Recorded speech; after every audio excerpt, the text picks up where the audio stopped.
Welcome to State of the Art Southern Illinois, a podcast by the Marion Cultural and Civic Center. Today, we start a series of interviews with the staff of the Marion Cultural and Civic Center to give you a look behind the curtain and to put a face to all the work and duties that go into bringing great shows to Marion. Our guest today is Mike Wade, the Venue Logistics Coordinator for the Marion Cultural and Civic Center. Listen as we discuss his background, his role here at MCCC, and how his efforts support the artists performing at the Marion Cultural and Civic Center. It's time to lay it out in fortitude. It's time to make a compromise. You can see. Mike, thanks for joining us. I'm really glad to be here. Are you? Yeah. I'm a little, anxious, but yeah, I'm glad. I really am. Good. Well, let's start. You've been with us here at the Civic Center for how long now? 7 years? It'll be 10 years this October. 10 years? Yeah. Mike, you've been here for a decade. Flies by. It does. Yep. So before that decade of your life, what were you doing? Well, I did a lot of things. I worked at a factory in Heron a few years previous to coming here. That shut down was Maytag/Norge. I was there 28 and a half years. That was my longest run on any job that I've had. After that, they gave me an opportunity to go to school, and I took advantage of that. So where'd you go to school? Wren Lake College. And what was your focus at Wren Lake College? Horticulture, actually. It was kind of a different... well, the whole time I was trying to advance myself at Maytag, the folks would seem to have a degree, associates or bachelor, whatever. They had some kind of degree, being preaching or just whatever. And they always seemed to advance those folks.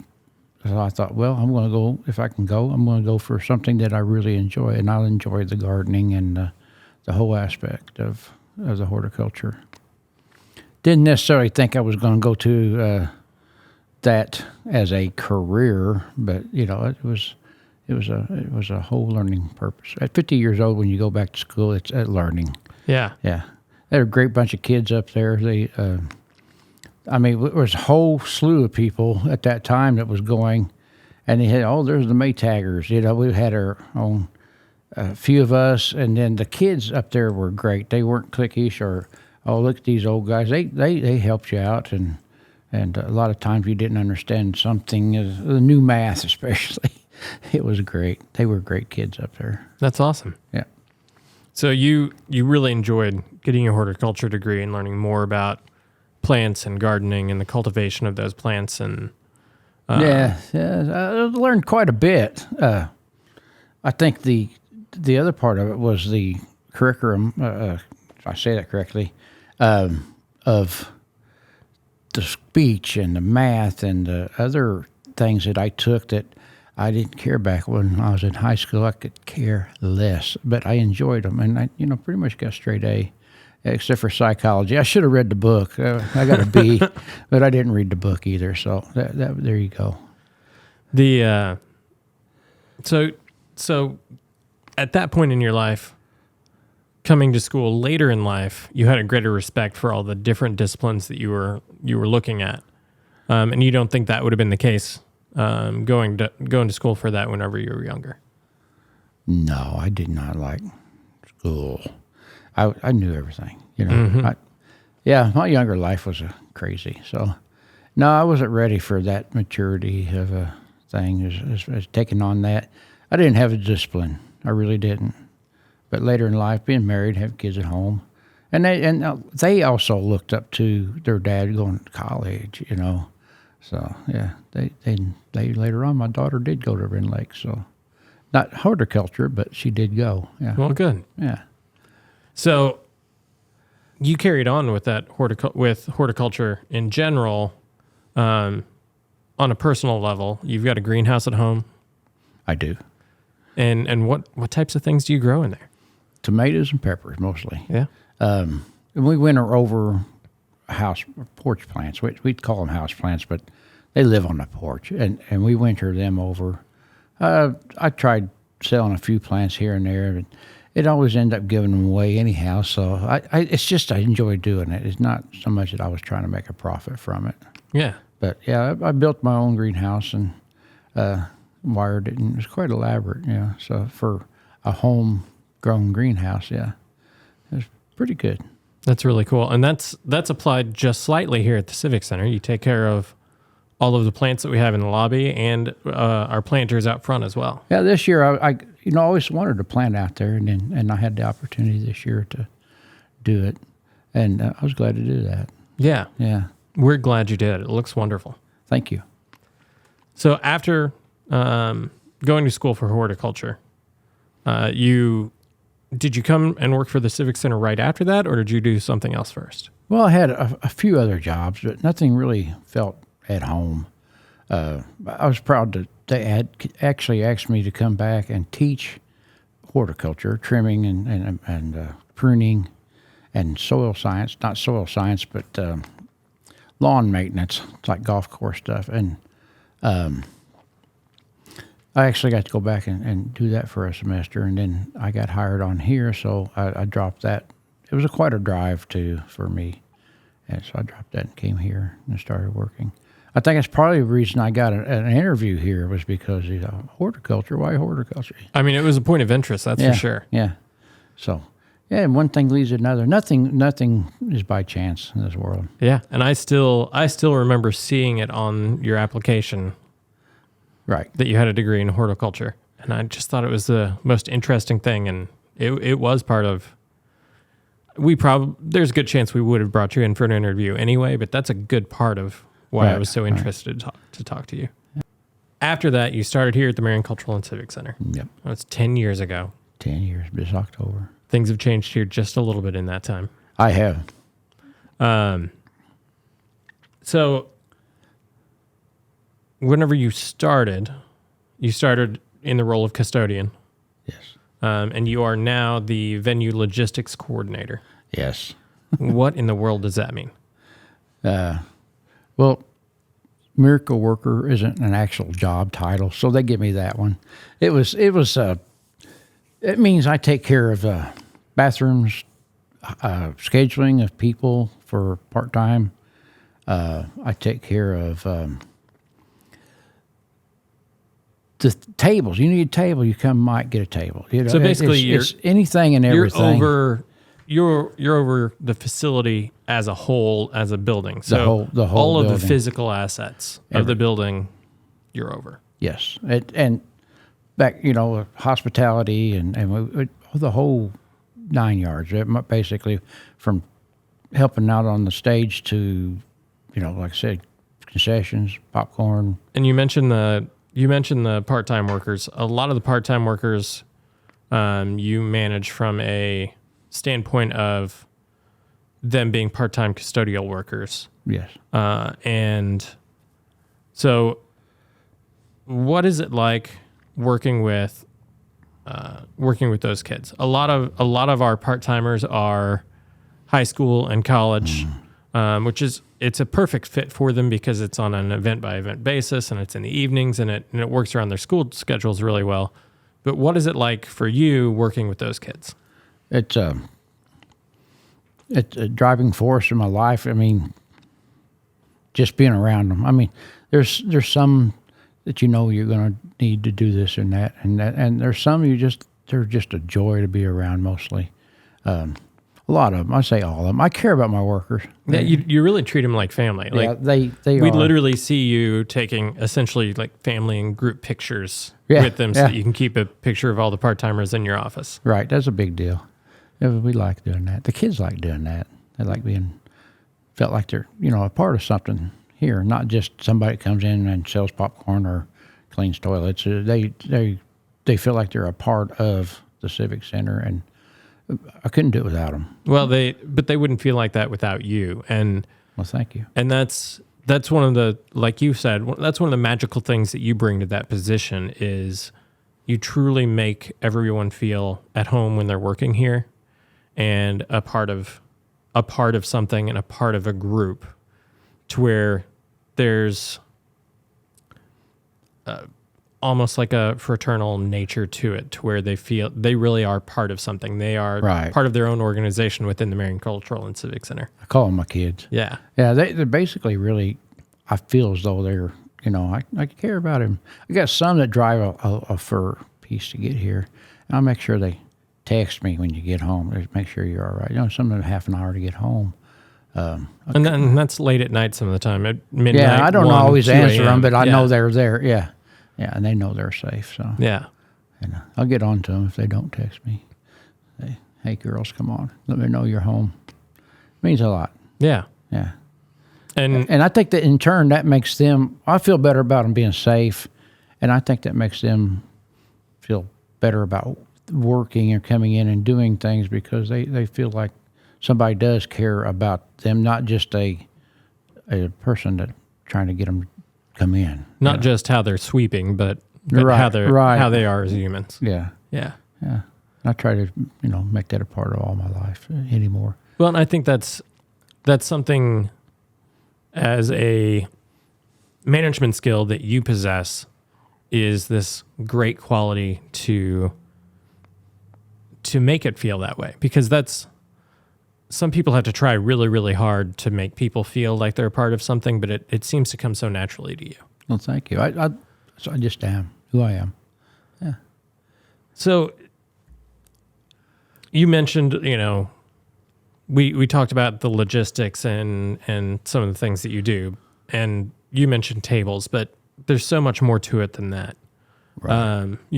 Yes, whenever they need a table for merchandise for an artist, you bring that table out. Or when we've got, you set up ticket tables and you set up the ticketing every week for every show.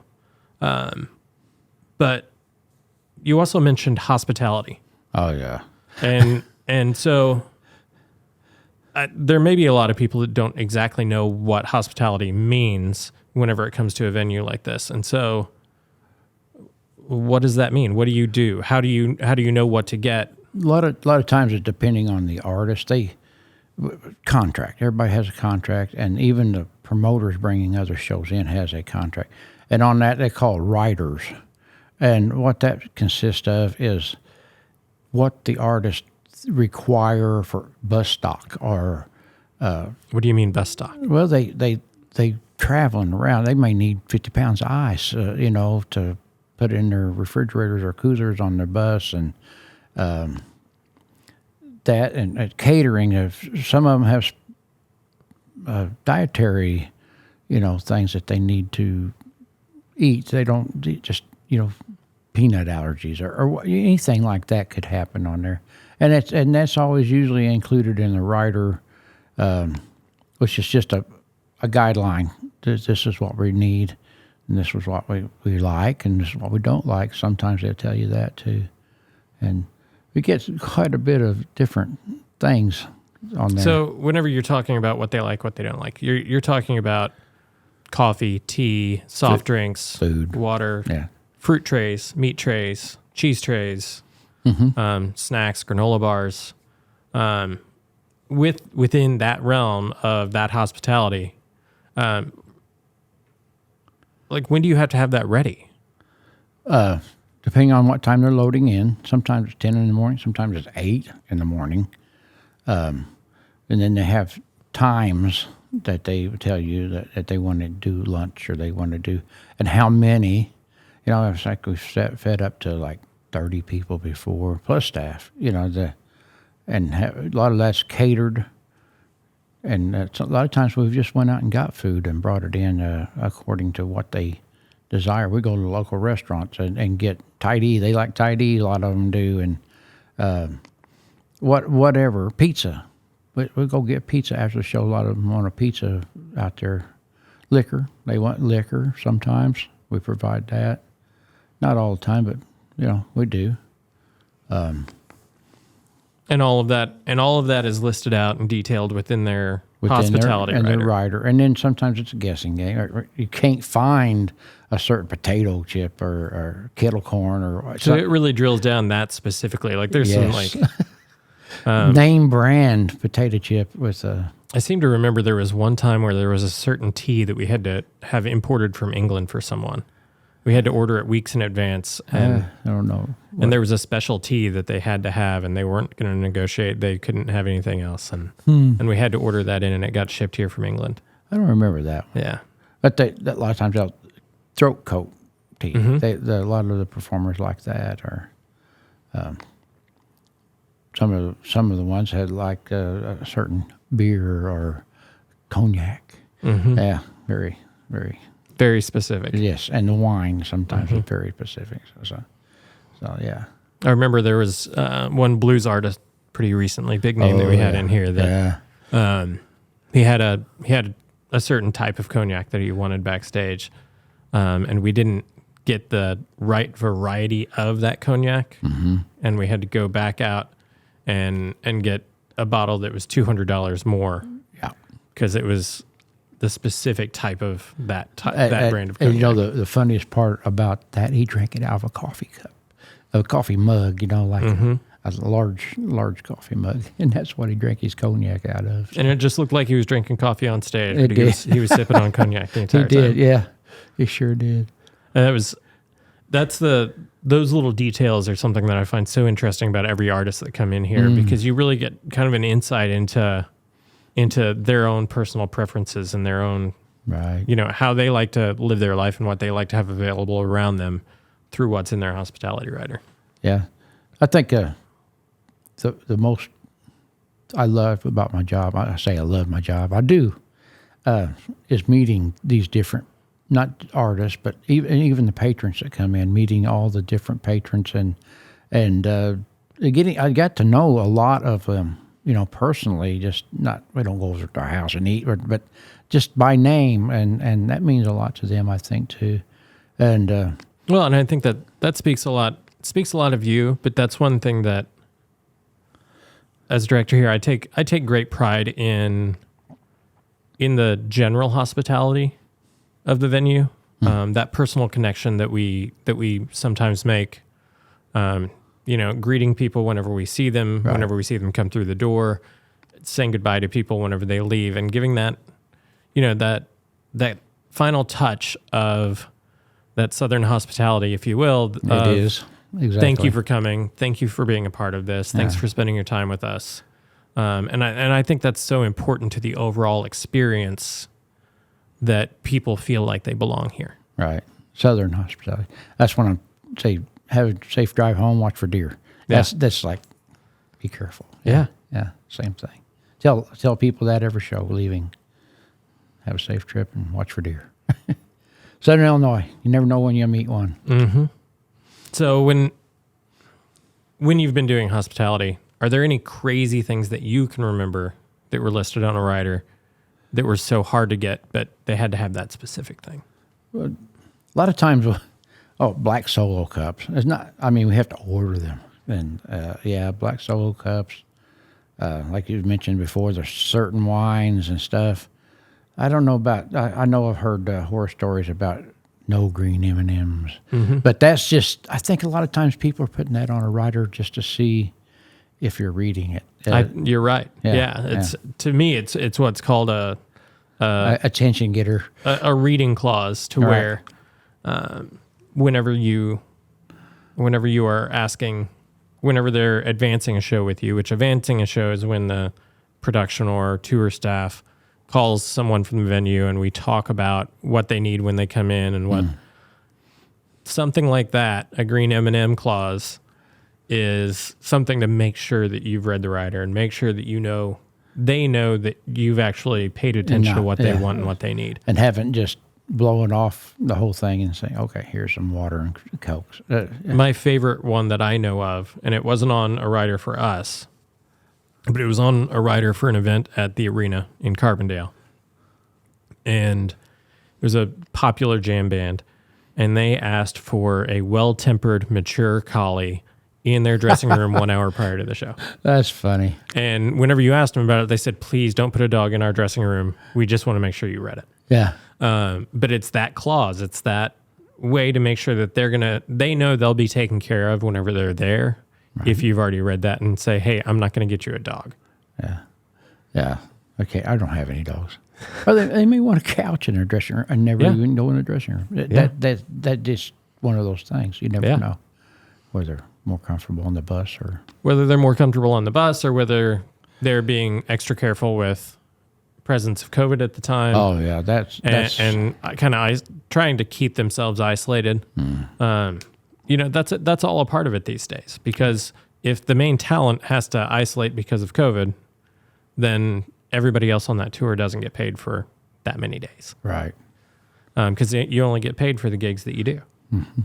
And so it's a way that the artists are protecting the people that work for them and the people around them by not getting exposed themselves. Right. Yeah. Totally understandable. So in addition to everything that you do here, which is a lot,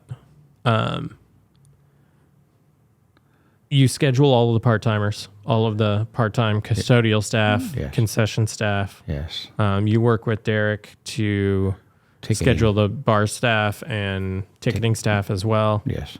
And Let's not forget the pavilion. and then you also schedule part-time for the pavilion as well. Yes. And you work with Jared and David over there to make sure that they're taken care of. Uncle David.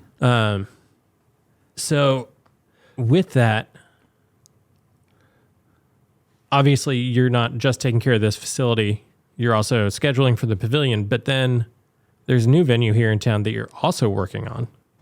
We are. And you personally have been a major driving force behind parts of the renovation over there with our part-time staff. Right. So we have a new venue for the city that the city is restoring, a 100-year-old church that used to be the first Christian church here in Marion.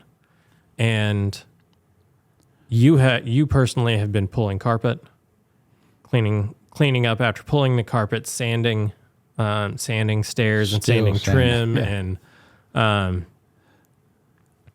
and so you've been a major driving force in that renovation and remodel, which we hope that facility can be fully open sometime this fall. Got a long way to go. We have a long way to go. We've got a lot of go. work still to do, but you've done so much work already down there. What do you view as opportunities and potential with that new venue? Well, it's going to be more jobs because we're going to have more part-timers. We say we have a dinner theater, and then you got to clean up that dinner theater. You've got, that whole 9 yards, just like we do here. We popcorn on the floor. We got to get it out, and I like that you mentioned dinner theater right off the bat, because that new space it's not going to be fixed seats like here at the Civic Center. right. It's going to be very versatile. We'll be able to set up tables and bistro tables and have standing room and be able to do all kinds of different events there. Small wedding receptions. We could actually do weddings in there, considering it was a church. Right. There's a full kitchen downstairs too. There's a full kitchen downstairs. There's, there's event space downstairs as well, because almost the entire basement is fully open. So there's a lot of versatility. There's a lot of potential for that room. Yes, there is. It's going to happen one of these days. Yeah. It's going to happen. It's going to seat a little under 300 people in total. In the sanctuary Yep. section of it. And then the school, there is an art and music conservatory, the Market Street Music Conservatory, that is inhabiting all of the classroom space in that building. Those rooms are all ready to go. You've been replacing air conditioning units, Installing new ones. working with electricians to get power into some of those rooms, and through a 100-year-old building, that's quite the task. Yeah. And so you've been doing a lot as a driving force on that building. And I'm really excited for that building to open and for us to be able to start programming and putting things in there, and also it being an additional asset for the community to use. I hope to see a lot of community use in that building, because it's at 250 to 300 seats. That's a great capacity for community events. Music, local musicians, local Concertos, songwriters, yes. recitals, music recitals, straight plays. It's not necessarily a big enough stage for a lot of musicals. There might be a few musicals that could play there, but it's going to be a perfect size for a lot of plays. Right.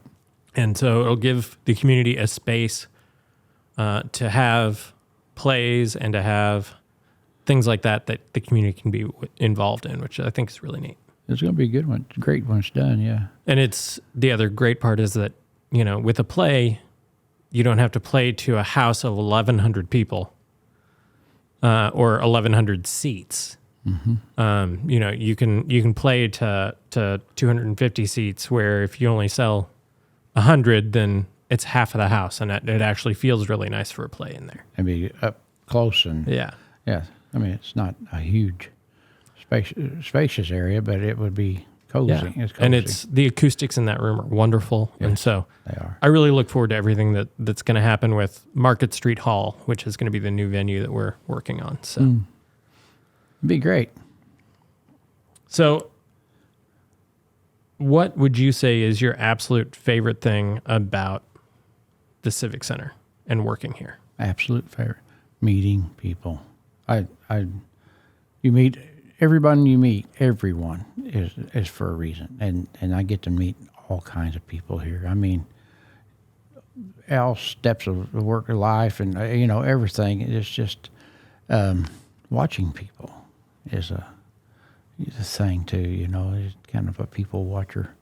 But that I think the meeting everybody and being here, if they do need something, that's my favorite thing. And the kids, I love the kids when they come in here. That movies, we did free movies this past summer and a couple summers before, and they're just happy as they can be when they come in here, and we can get $1 popcorn or $1 soda here. You don't have to spend $11-12 at a person at the concession stand to get something. A lot of theaters do, yeah. And that's intentional in a way for us to serve the community. Right. And you mentioned our summer movies. We had over 4,000 kids throughout the summer come to our summer movies on Thursday mornings at 10 a.m. Right. And so that purely just in the attendance and the way that people attended, having over 4,000 people for a free program in the summer is incredible. Right. I remember pre-COVID, we'd have to open the balcony to. Yeah, we'd had over 700 people some of the time. Yeah. And it just shows that what we're doing is of service to the community. It is. But then getting to see those kids come in and enjoy it, and then school shows are a great fun thing, because those kids are so excited coming off the bus and coming into the hall, seeing the chandelier for the first time. That interaction and getting to see the joy on those kids' faces, both when they're coming and then whenever they're leaving, how good of a time they've had, and them talking about what's happened on stage and what's happened in the show. Right. Especially some of the local theater groups, the kids themselves coming in and the kids getting to watch them. And a lot of them from Marion and other towns, but they get to see their friends on stage, and I think that's exciting for their friends and them to be able to see people they know. Well, and it's exciting for the development of theater in Southern Illinois. Right. Whenever kids can see themselves on stage, or can see people that they know or people that they're friends with on stage, there's a light that goes off that says, maybe I could do that. Maybe that's something I could try. The ballerinas that came in, do you remember that cultural thing that happened here? It was like, wow. These kids were just, their eyes lit up. They all come in running these little ballerina outfits, and they were just thrilled to be here. Yeah, and that was a patron show, Yeah, that was a main stage show in the evening, hip-lay ballerinas. Yes. And we had such an incredible response with that. And it was such an eye-opening show for us as a whole, because it was the most diverse crowd that we had ever had. It was. And it also spoke to me in a way that I thought I was serving all of the communities within Southern Illinois really well until we had that show. And with the way that the community response, the overall community response and Yes. the multicultural response to that show and the diversity that we had in our house showed me what we could have been doing all along that we hadn't been doing. right. And that through booking and through finding the right acts to come in here, we could serve those audiences so much better. Right. And so it's kind of ignited a fire in me to drive to do that, to serve our community better based on the way that show worked out. I'd like to see much more of that. Yeah, me too. It'd be great. Mike, thank you so much for your time today. Thanks for you. sitting down with me. I really enjoy you here as an employee. Well, thank you. But I enjoy you here just as a person in the space even more. And the way that you mentor and serve the kids that work with you, it's really a joy to have you as a part of that and to see that come together and see new kids come in and slowly open up personality-wise as they feel more included and involved. And so thank you for what you do. Thank you for the way that you serve those kids and the way that you serve the Marion Cultural and Civic Center. We appreciate your time today. Thanks, Mike. You're welcome. Thank you.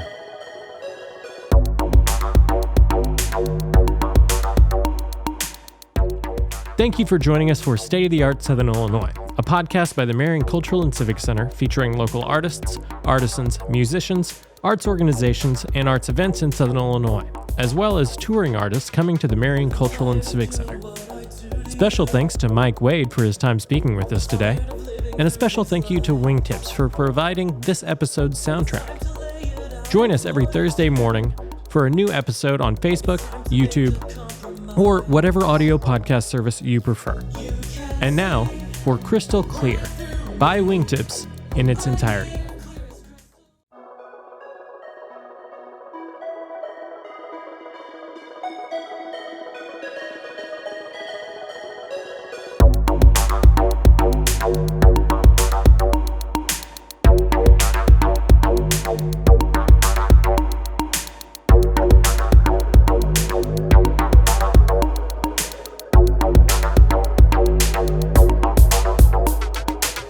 I'm tired of doing what I do to you.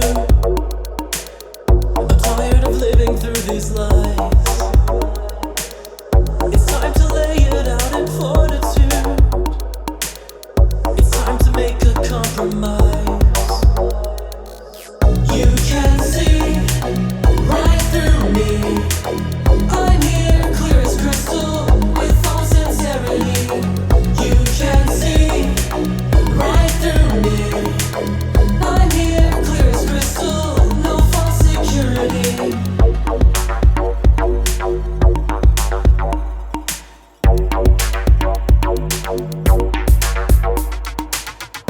I was driving out alone one night. The solitude I once adored. The rearview mirror shined a bright red light.